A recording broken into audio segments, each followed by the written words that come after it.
Do you think that it was only high fuel prices that killed Spirit Airlines? Well, that's what Spirit's management said, and it was certainly the last straw for them. But what if I told you that some airlines out there aren't just indifferent to this current fuel crisis, they actually like it? Now, even if you're not in the United States, chances are that you have heard of Spirit Airlines because they've built a certain reputation over the years, and not a great one. To a lot of people in the United States, they were actually kind of half airline, half meme, known for their bad customer service. And yet, this was an airline who started their operation already back in 1983 when they were called Charter One Airlines and was then renamed into Spirit in 1992. And during this whole period, all of those years, they never lost an aircraft in an accident. Now, there aren't many airlines out there that can boast of having had no hull losses in 43 years, so despite their reputation, Spirit was actually one of the safest airlines in the world, which is a great testament to the dedication of their pilots, flight attendants, training department and maintenance crews. Now, when Spirit finally did collapse, it meant that hundreds of thousands of people who had bought tickets with them had to rush for refunds and to look for alternate tickets with other carriers. But most importantly, at the moment that they closed their doors, Spirit directly employed around 9,500 people. And if we include furloughed workers and contractors, the airline collapse affected the livelihood of as many as 19,000 people and their families. So this is a tragedy, and it's also the first time that an airline of this size has collapsed in the United States for over 2 decades. Thankfully though, after it happened, we saw other airlines step in and helping out, both passengers and Spirit employees who found themselves stuck basically at the wrong side of the country and needed to get home. And we also saw some other players, like Nomadic Aviation Group, for example, who tried to help out our Spirit colleagues to get some flight time by employing them directly, temporarily, in order to help repossess Spirit aircraft and then ferry them out to various storage sites. Huge kudos for doing that, Steve. And everyone out there, check out Cockpit Casual here on YouTube because they are great. But going back to the bigger question here, how did Spirit Airlines end up in this spot in the first place? Well, let's start with the main suspect here, which is fuel prices. Yes, the price of jet fuel has more than doubled since the end of February when the Iran conflict began and the Strait of Hormuz closed. And since jet fuel is one of the biggest, if not the biggest single expense for any airline, that price increase is more than a bit of a problem, to put it mildly. But that's an upset that many airlines out there have been able to handle in one way or another. In April, United Airlines, for example, said that they might need to increase their ticket prices by 20% in order to cover this rise in fuel costs. And by the time that you watch this, those price increases will likely have already been implemented with United, whilst most other airlines are doing the exact same thing, with more fare increases likely on the way. And that is quite extraordinary, because in the past, a double-digit increase in ticket prices would have been absolutely shocking. But crucially, right now, United Airlines and many other airlines believe that they can announce something like that and make it stick, because passengers will have no other choice. For quite some time now, the industry have felt that the ticket prices have been far too low, and they have therefore been looking for a way to normalize them at a higher level. But for that to happen, all airlines would have had to do it all at once, and organizing something like that would be either impossible or illegal or both, unless there were some kind of shock to the system. So yeah, I really do mean what I said in the beginning of this video. Some airlines in the United States and elsewhere actually like this crisis, because this might serve them with exactly the opportunity that they have been waiting for in order to get the prices up. And you better believe that they will be taking full advantage of it. At the same time, airlines are also cutting back capacity, which is another thing that might not be as negative as it first seems, for the airlines that is. You see, historically, airlines have just accepted that some routes might not be economical to operate during the year's slow months, but they would schedule those flights anyway in order to keep customers happy and their competitors out of that market. But right now, airlines are becoming a little bit more selective. They know that this isn't the time for a price war, so if a higher price still can't make those routes work, well then they might just drop them instead. Now the key takeaway from all of this is that even if the current crisis in the Middle East goes away quickly, you really shouldn't expect those ticket prices to come back down to where they were before. And I wouldn't hold my breath for getting back some of those dropped routes either. So if you have some trips to do during the summer, book them now, or at least keep this in mind. Now, obviously this might change a bit if the airline sees that the higher prices are backfiring and demand for travel suddenly drops, but as far as we can see right now, that doesn't seem to be happening.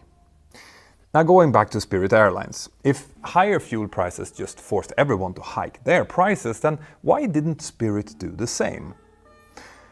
Well, the problem here was that, like everyone else, Spirit sold tickets many months in advance, and they therefore couldn't just ask those passengers for more money to pay for this expensive fuel. Now, airlines can sometimes increase some fees to implement post-purchase price increases, but not enough to cover these kind of hikes. And that meant that Spirit would have had to be able to absorb some of these short-term financial pains that came from these price hikes. But as it turns out, they were particularly vulnerable when this fuel hike came. Now you might remember that last summer in 2025, Spirit filed for Chapter 11 bankruptcy protection for the second time in less than a year. And just before the bombs, missiles and drones started flying over the Middle East early in 2026, Spirit had just reached an agreement with their creditors to exit Chapter 11, which was of course now completely derailed by this new crisis. Now, I should also point out here that there is a solution to the problem of sudden fluctuations in fuel prices for airlines. As I've explained in a previous video, in Europe and other parts of the world, many airlines do something called fuel hedging, meaning that they effectively agree on a fixed, slightly higher fuel price months in advance, covering a big portion of their future needs. And those who practice this technique often does this for more than half of the fuel that they plan to use for that period. So even though they will pay a slightly higher price than the spot price when they make that agreement, it means that the airlines will be able to predict their costs with much higher certainty. In other words, when they set ticket prices months in advance and around half of their fuel is hedged, they more or less know where they stand financially for that period, meaning that the list of things that could possibly go wrong is much smaller. A kind of insurance, if you will. Now that is obviously not a long-term solution, but it insulates hedged airlines from the immediate effects of these type of shocks, and it can then also allow them to steal market share from less prepared competitors. Now of course all of this assumes that jet fuel remains available, which in some markets including Europe and Asia is not a given anymore. You see, crucially, Gulf countries doesn't just produce crude oil, they also have substantial oil refining capacity, and this crisis means that a lot of their refined jet fuel is still stuck there, creating a significant shortage. Now you might assume that all of this doesn't affect airlines in the United States since they don't rely on refined jet fuel from the Gulf countries. And in terms of fuel supply, that is true. But fuel is a global market, so with a major source of it gone, the price of fuel still goes up everywhere, which is basically supply and demand. And unfortunately for Spirit, like practically all US airlines since the pandemic years, they didn't do any fuel hedging. So without that lifeline, their fate was basically sealed. But this is where we get to the second point people are making. That Spirit failed because it was a low-cost carrier, which is a flawed operating model. So is that a valid argument? Well, no. Even beyond the weaknesses and pitfalls that all business models have, the all low-cost airlines are doomed argument has one basic problem. There isn't just one way to run a low-cost airline, which I'll get back to shortly. But there is one area where the strategy has to be crystal clear. On August the 12th this year, 2026, a total solar eclipse will sweep across most of Western Europe for the first time since 1999. The sun will disappear, the night sky will emerge in the middle of the day, and the world will pause to take it all in. But before you run out to get a good look at this awesome phenomenon, I have a word of caution. Looking directly at a solar eclipse can be very harmful. Powerful UV rays can burn your retina, causing solar retinopathy, which is a permanent condition that can leave you with blurry vision, blind spots, or even permanent blindness. And it is especially dangerous because it can happen without you realizing until hours or even days later. Luckily though, I've got just the right thing. This is Visisolar's Eclipse Viewing Kit, and we've teamed up with them as a sponsor for this video in order to allow you to experience this coming eclipse safely. There are loads of counterfeits circulating online who won't fully protect your eyes, but these ones are approved by the American Astronomical Society, so you know that they are certified and safe. The kit also includes a precision photo filter for your phone camera, so you can actually capture this moment in all of its glory without damaging your lenses. So start getting prepared now for this once-in-a-lifetime cosmic event with total peace of mind. Visisolar is offering a 10% discount to our viewers if you use this QR code or if you go to visisolar.com/discount/mentornow or using the link below. Thank you so much Visisolar for sponsoring the video. Now let's get back to the story. Now with Spirit Airlines failing, you might think that other low-cost airlines out there could be following suit, but that's not necessarily true. If you look at other similar airlines in the US and elsewhere, you'll see that there are some who are struggling financially, but quite a few of them are definitely not. The biggest low-cost airline in Europe is Ryanair, and they are feeling pretty comfortable about what's happening right now. According to their CEO, Michael O'Leary, they have hedged 80% of their fuel costs until March of 2027. And whoever arranged that deal, I hope, get a big raise. But thankfully, Ryanair, because of our hedging, we should be in pretty good shape. Other airlines have hedged similar fuel amounts, while yet others did a lot less or none at all, and how they will do financially in the next few months will depend a lot on those percentages, and much less on whether they are or are not low-cost carriers. Again, European airlines are mostly worried about fuel supply right now, not prices, although some initial worries about those supplies are easing a little bit lately thanks to imports from other jet fuel producers, including the United States. Even so, airlines that haven't hedged a lot of fuel will likely consider cancelling flights to minimize the amount of unhedged fuel that they need. But my point here is that we need to be careful when we're comparing Spirit to low-cost carriers in Europe or other parts of the world. So let's see how they are doing against comparable airlines in the United States then. Now to do that properly, we need to first look at the different ways that low-cost or low-fare airlines make their money. As I'm sure most of you already know, low-fare airlines get their name because their fares are essentially stripped down to include just the flight itself, with little or no perks beyond maybe a small bag or personal item that you can put under the seat in front of you. All checked-in bags and even carry-ons in the overhead bins is almost always paid for. But that's just one aspect of low-fare operation, the side that you passengers see and the one that practically all of these type of airlines share. But behind the scenes, these airlines rely on several other important tricks as well, and very broadly speaking, there are two schools of thought on low-cost airline strategy.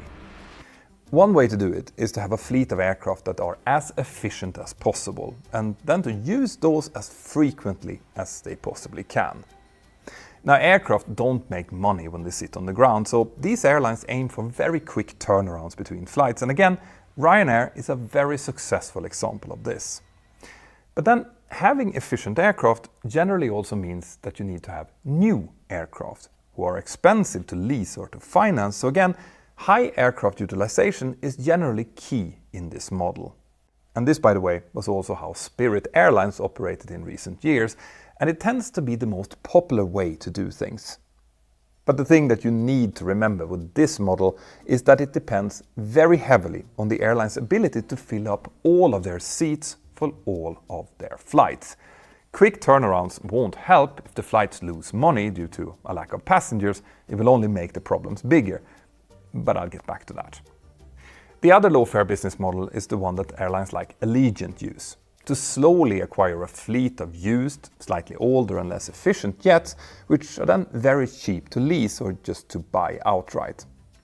These planes obviously come with higher cost per trip since they tend to use more fuel, but what makes them appealing is what happens when an airline simply can't fill a scheduled flight, or in times of the year where there's less travel demand. Since these planes don't have expensive leases hanging over them, Allegiant and others using this model can afford to simply park them, combining and rescheduling flights or cancelling them altogether if needed. Now, I am oversimplifying things a bit here. There are other challenges as well, like the cost of maintaining those older jets, which means that building a good relationship with maintenance, repair and overhaul providers is super important using this model. But with some careful planning, this is a business model that works particularly well for smaller low-fare airlines or startups like Avelo. Then, when those airlines build up some capital and want to scale, they often then start buying newer jets, which is actually what Allegiant did in the past few years by adding some brand new Boeing 737 MAX 8s and 8200s to their fleet. Now, as we record this, Allegiant isn't exactly at ease with the fuel crisis, but they are doing way better than other low-cost carriers are, and their management believes that with some capacity reduction, they will be able to handle it. Now, both of these business models need high load factors, meaning having as many full seats as possible. But with the first model, the one that Spirit was using, you might be more profitable in the long term, but it's also way less forgiving when things go wrong. And that was a key factor in Spirit's demise. They had plenty of legacy Airbus A320s in their fleet before they started ordering large numbers of newer A320neo family jets, which looked like a really logical choice at the time. But since they wanted to grow their capacity, they also ordered more A321neos than A320neos, going from around 185 passengers per plane to over 230. And this, going from smaller to bigger jets, it's called upgauging. Now that would have been a really profitable move if Spirit would have been able to keep those bigger planes full, but they couldn't. And that, by the way, is one difference between Spirit and Frontier. Two airlines with very similar operating models, but so far very different fates. Frontier also placed large orders of newer Airbus A320neo family jets, but they didn't order as many of the bigger Airbus A321neos, generally preferring a more conservative growth strategy. Today, Frontier is also having a hard time with the fuel crisis, spending 56% more on fuel in March than they did for February this year.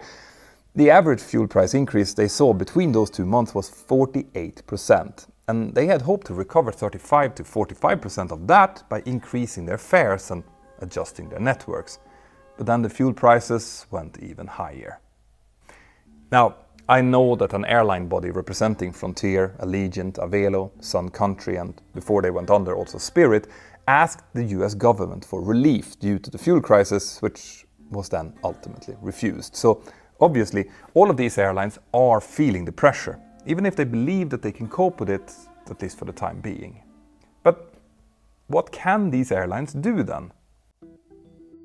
Well, remember those two low-cost airline business models that I went through earlier? There's one thing about them that's important to understand. They are not just low-fare models. All low-fare airlines in the US and the rest of the world use some variation of one or the other model, but if you set aside the pared-down tickets, the rest of this strategy can be applied to other airlines as well, especially the so-called leisure carriers. These are companies like Southwest or JetBlue, who generally aren't put in the same category as Spirit, Frontier or Allegiant. But Southwest also do quick turnarounds. They were basically the first ones to understand the benefit of this strategy and to take full advantage of it. They also rely on a relatively efficient aircraft fleet, normally, but that part of their strategy backfired a little bit when Boeing 737 MAX 7 faced certification delays, which I've actually done a separate video on. Now, Southwest didn't have bare fares like other low-cost airlines or premium seating options, although they have already changed quite a few things in that regard. And other carriers like Frontier and Spirit have done the same thing. They also recently introduced seat options that didn't exist before, with more legroom and other perks. And they abandoned or heavily modified the bare fare side of their business, but kept the behind-the-scenes aspect of a low-cost operation intact. But there is one final problem for these airlines, specifically in the US, and it is a big one. You see, in the past decade, US low-cost airlines have struggled to differentiate themselves from the other airlines, including the big three, Delta, United, and American. And that's because the bigger airlines now also offer bare fare options, and whenever someone like Frontier or Spirit finds a city pair that seems to work well, one or more of the bigger airlines then simply jumps in and offers that same route. And on top of that, these bigger players also have another advantage: premium passengers. You see, an airline that has, let's say, 8 or 12 business class seats in an Airbus A320 that they can fly domestically in the US, and who can actually keep these premium seats full, can make profitable trips even if 25 or 30 economy seats are empty. And crucially, the kind of passengers that book these business class seats are more likely to accept a 20% ticket increase than many economy passengers are. Also, the big players have these loyalty schemes which smaller airlines just can't fully replicate, and all of this means that traditional carriers can treat their premium offerings as a kind of safety net, allowing them to be much more aggressive with their fare increases with impunity. But there still might be a way for low-cost airlines to differentiate themselves from the big players, and that's by doing something that airlines in the US aren't really using as much as their European equivalents do: using secondary airports. These are often seen as a way for low-cost airlines to save on landing and parking fees, which is not wrong, but in many cases, the use of such airports is a key differentiator from the big carriers, especially if it means that this smaller airline can offer a direct route, whilst the larger carriers only connect those destinations through a big hub somewhere. European low-cost carriers do this a lot, and Spirit didn't. But some airlines in the US actually are doing this whenever possible. For example, Southwest used Chicago Midway when most of their competitors go to the much bigger O'Hare, and they also picked Love Field Airport in Dallas as their base when most others used Dallas-Fort Worth.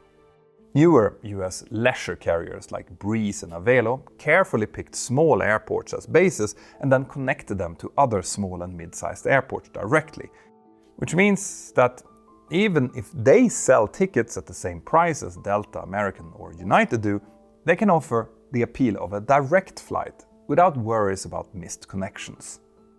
Breeze in particular are also using smaller jets than other airlines to make it difficult or impossible for someone else to jump in and copy their route networks overnight, which means that they are effectively building a moat around their business. Something that I think that quite a few airlines in the US should be thinking about. As a contrast, Spirit flew from the same airports and with basically the same aircraft as the big players, which would have meant that they needed a huge differentiation in price in order to stay competitive. But to be fair to them, they also had other challenges that we haven't mentioned yet, like the Pratt & Whitney engine issues that I covered in another video. But ultimately, they likely failed mainly because they couldn't offer something different from the rest. A US government bailout would have only prolonged the inevitable and would therefore likely not have been a good use of taxpayer money. Now, for the pilots and other Spirit workers, there might still be some good news out there. You see, there is still a reported pilot shortage in the US, so a group of experienced Airbus A320 pilots should be able to find work elsewhere. But that will likely still mean that they will end up at the tail end of the seniority list in their new airline, which comes with pay cuts and cuts in benefits, so it will still suck. There is also a current mechanics shortage, which means that Southwest is already thinking of hiring a lot of Spirit's mechanics. And as for those nice yellow planes, nearly new Airbus A320 and Airbus A321neos are still in high demand. Their engines will very likely provide some relief to airlines with Pratt & Whitney's GTF engine problems undergoing repairs. And some airlines out there that flew the same routes as Spirit did will definitely benefit from capturing their customers. Again, The death of an airline is devastating for anyone involved, so my thoughts goes out to all of the employees right now. But the airline industry has always been volatile, and I doubt that this will be the last collapse we will ever see. But what do you think? Now, on a more personal note, my team and I are working on making this channel more adapted to what you, the core viewers, really like. I want this channel to be really able to nerd out about different aviation topics, be it in industry, technical or military. So please let me know what you would like to see more of. It really helps. Remember, this is your channel and I want to make sure that you know that. My name is Petter Hörnfeldt and you're watching Mentor Now. Have an absolutely fantastic day and I'll see you next time. Bye bye.